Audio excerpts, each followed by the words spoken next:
알고리즘의 비밀이라는 거는 없어요. 그런 비밀은 절대 없습니다. 그럼 무엇이 있느냐? 사실 유튜브 알고리즘이라는 건요, 그냥 시청자가 원하는 영상을 잘 가져다주는 그냥 추천 시스템일 뿐이에요. 알고리즘이 무언가 역할을 한 게 아니에요. 그러니까 결국 역할을 한 건 시청자예요. 유튜브 알고리즘에 비밀이 있다면 무엇일까요?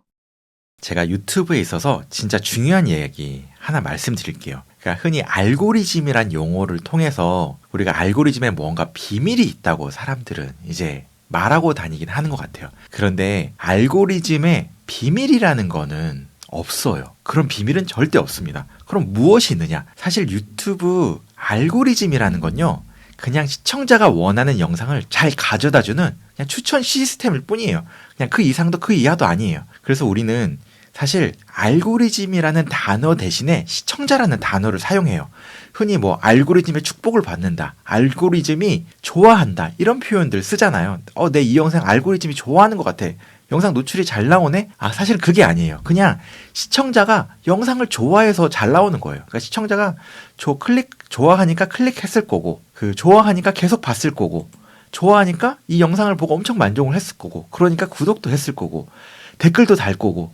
그러니까 이런 여러 가지 시청자가 영상을 좋아했기 때문에 그 영상의 조회수가 올라가는 거지, 알고리즘이 무언가 역할을 한 게 아니에요. 그러니까 결국 역할을 한 건 시청자예요. 그러니까 우리가 알고리즘이 좋아한다는 말은 시청자가 좋아한다는 말로 이제 바꿔서 표현을 해야 된답니다. 그러니까 소위 말해서 뭐 어떤 이제 열심히 하시는 분 중에 나 유튜브 알고리즘 연구 열심히 할 거야. 근데 알고리즘을 연구하시는 게 아니라요, 인간의 심리를 연구해야 돼요. 이 조회수가 왜 올라갔는지를 데이터적으로 막 보고 막 복잡한 알고리즘 분석하려고 하는 게 아니라, 여기서 작동하는 어떤 근원 심리나 심리적인 요인은 무엇이지? 어떤 사람이 이것들을 어떤 불안감을 가지고 어떤 나에게 이득이 있다라는 그런 이제 편향이나 이런 것들 때문에 했는지, 이런 포인트들을 우리가 연구를 해야 되는 거예요. 그런 인간의 심리를 연구하고 나서 그걸 기반으로 시청자가 끝까지 클릭하게 만들고 끝까지 보게 만들고 만족하게 만들면은 영상은 그냥 폭발적으로 퍼질 수밖에 없어요. 아무리 알고리즘에서 100% 이해하고 데이터 엄청 잘 분석한다고 해도 사실 다 부질없어요. 그냥 시청자가 좋아하는 영상 만들면 그걸로 끝입니다.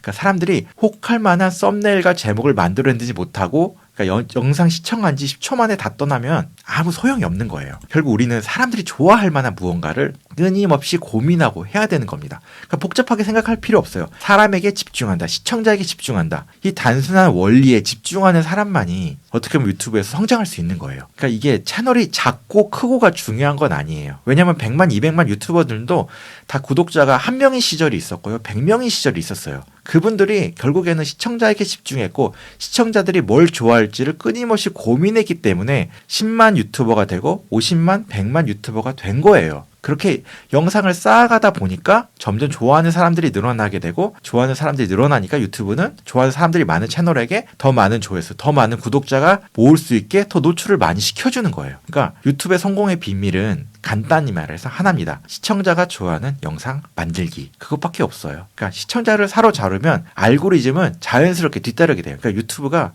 이 영상이 시청자가 좋아한다고 판단하면은 알아서 시청자들에게 노출을 시켜줍니다. 이게 바로 어떻게 보면 알고리즘의 비밀이라고 말씀드릴 수 있을 것 같아요. 네. 구독자가 많아도 유튜브를 접는 사람들이 많은 이유가 무엇일까요? 생각보다 말이죠, 그러니까 대형 유튜버들의 현실이 쉽지 않습니다. 100만 유튜버 벌면 막 다들 수억씩 벌고 수십억씩 벌 것 같잖아요. 그렇지 않은 경우가 훨씬 많아요. 예전에 140만 유튜버도 적자요라는 충격적인 영상이 올라왔습니다. 사실 이렇게 채널 규모가 커지고 자신만의 컨텐츠 경쟁력을 유지하려면 이 유지 비용이 발생하게 돼요.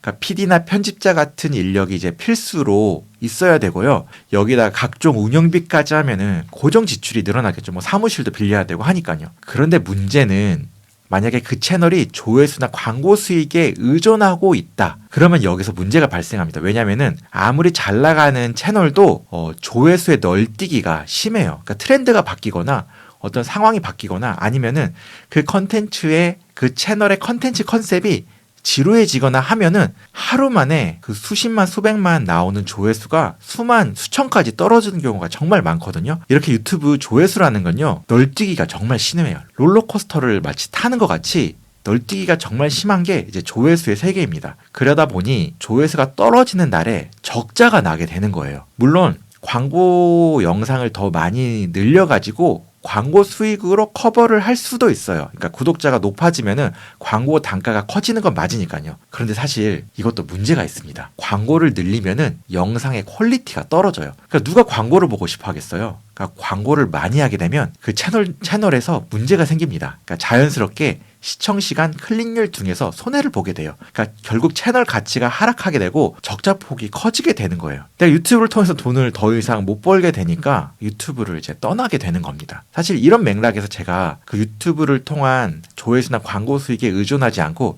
이제 다른 제3의 수익을 만들어야 되는 거, 제품이나 서비스를 이제 판매해야 되는 이유도 이제 여기에 있다고 보시면 될 것 같아요. 마지막으로 하고 싶은 말씀이 있다면 간단한 자기소개 부탁드립니다. 유튜브는 말이죠. 그러니까 인생에 한 번쯤 꼭 도전해 볼 만한 그런 영역이라고 저는 생각해요. 그러니까 지금 시대에서는 유튜브를 하면 정말 유리합니다. 그러니까 저라는 사람을 너무 자연스럽게 알릴 수 있고 일종의 내가 이 영상 영업사원을 고용한 느낌들. 그러니까 영상 한 개가 나의 영업사원으로 되는 느낌이에요. 나를 알려주고 내가 갖고 있는 제품이나 서비스를 저절로 알려주는 그런 이제 영업사원이 나한테 있는 거예요. 그러니까 계속해서 영상 올리면 내가 어떤 일을 하는 사람인지 어떤 가치를 전달하는지 그러니까 자연스럽게 퍼지게 되잖아요. 여러분도 지금 이 영상을 보면서 양 작가라는 사람을 새로 알게 됐잖아요. 그러니까 이게 바로 유튜브의 엄청난 장점이에요. 제가 사실 저는 이제 철학 유튜브를 하고 있거든요. 철학 유튜브를 시작한 이유 중에 하나가 원래 제 책 출간을 꾸준히 하는 거였어요. 그런데 제가 2년 동안 유튜브를 하면서 책을 3권이나 출간했어요. 그러니까 지금도 제 이메일에는 출간 제의가 계속 들어옵니다. 그리고 각종 글 기고 요청도 정말 많이 받았어요. 어렸을 적에 보던 이제 좋은 생각이란 잡지에 제 글이 실리는 것도 저는 경험을 했거든요. 물론 회사에서 돈을 벌어보는 것도 처음 이제 겪은 일이었어요.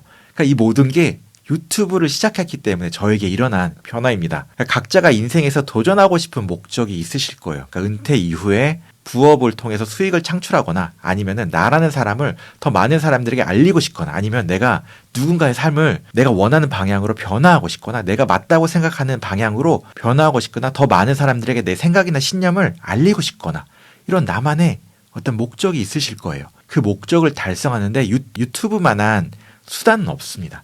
정말 유튜브는 훌륭한 수단이에요. 그러니 꼭 한번 도전해 보시기를 제가 강력하게 추천드립니다. 감사합니다. 간단한 자기소개 부탁드립니다. 네, 안녕하세요. 저는 철학책 3권을 출간한 이제 출간 작가인데요. 그러니까 동시에 이제 양 작가의 철학 서재하고 양 작가라는 유튜브 채널을 이제 운영을 하고 있습니다. 제가 만든 컨텐츠를 통해서 사람들의 인생이 변화하게 만들도록 돕는 일을 하고 있습니다. 그게 제 이제 어떻게 보면 인생의 소명이고 의미를 가장 느끼게 있는 그런 일을 하고 있는 양 작가라고 합니다. 오랜 친구가 불편해지기 시작했을 때 어떻게 대처하는 게 좋은가요? 사람은 말이죠. 나이를 먹을수록 생각이나 가치관, 생활 방식이 바뀝니다. 그래서 예전에는 너무 잘 통하던 친구도 어느 순간 말이 안 통할 때가 생겨요. 사소한 일로 자주 부딪히기도 하고요. 그럴 때면 우리는 막 이렇게 서로 이야기하죠. 야, 우리 친구 된 지 벌써 10년 넘었잖아. 이런 말로 그 관계를 이어가고는 해요. 그런데 말이죠, 여러분. 제가 지금부터 진짜 중요한 얘기 말씀드릴게요. 만약에 여러분이 그런 오래된 친구들과의 관계가 불편하게 느껴지기 시작했다면 말이죠. 이 관계가 지금도 나에게 좋은 관계인지 한 번쯤 생각해 볼 필요가 있어요. 이게 진짜 나에게 내 인생을 건강하게 만드는 관계인지 아닌지 한번 스스로에게 질문을 던져봐야 됩니다. 사실 친구 관계가 오래됐다는 이유만으로 그 관계를 유지할 필요는 전혀 없어요. 관계의 기준은 시간이 아니에요. 얼마나 오래됐는지는 사실 그렇게 중요하지 않아요. 그러니까 지금의 나와 얼마나 잘 맞는가가 굉장히 중요합니다. 예전에는 취향이나 생각이 비슷했으니까 그 관계가 나한테 좋고 건강했을 수도 있어요. 근데 지금은 여러분 삶의 방향이 너무 달라졌잖아요. 예전의 내가 아니란 말이에요. 그래서 이런 변화라는 거는 이런 관계의 변화는 너무도 자연스러운 일인 거예요. 그런데 여러분 막 추억이라는 이름 하에 억지로 그 관계를 붙잡고 그 사람에게 맞추고 이렇게 되면은 그 관계는 여러분들의 인생에 피로감만 작용하게 될 거예요. 더 이상 그 친구를 만나러 가는 길이 즐겁지 않을 거예요. 피곤하기만 하지. 그래서 이럴 때는 내 마음을 솔직하게 들여다보는 게 굉장히 중요해요. 그러니까 나는 이 관계에서 어떤 감정을 갖고 있고 기분을 느끼고 있는지 그러니까 스스로에게 한번 물어봐야 되는 거예요. 함께 있을 때보다 혼자 있을 때가 더 편하다. 그러면 사실 이미 그 그 관계는 끝난 관계입니다. 균형이 깨진 관계예요. 그러니까 뭐 상대를 탓할 필요도 없고요. 그러니까 나를 탓할 필요도 없어요. 이렇게 상황이 되었다고. 서로 자연스러운 인생을 살다 보니까 달라진 거예요. 서로 길이 달라진 거예요. 그러니까 이 사실을 그냥 받아들이는 용기나 결단이 필요한 겁니다. 그러니까 사실 모든 관계에는 이제 적당한 이제 거리가 있기는 하거든요.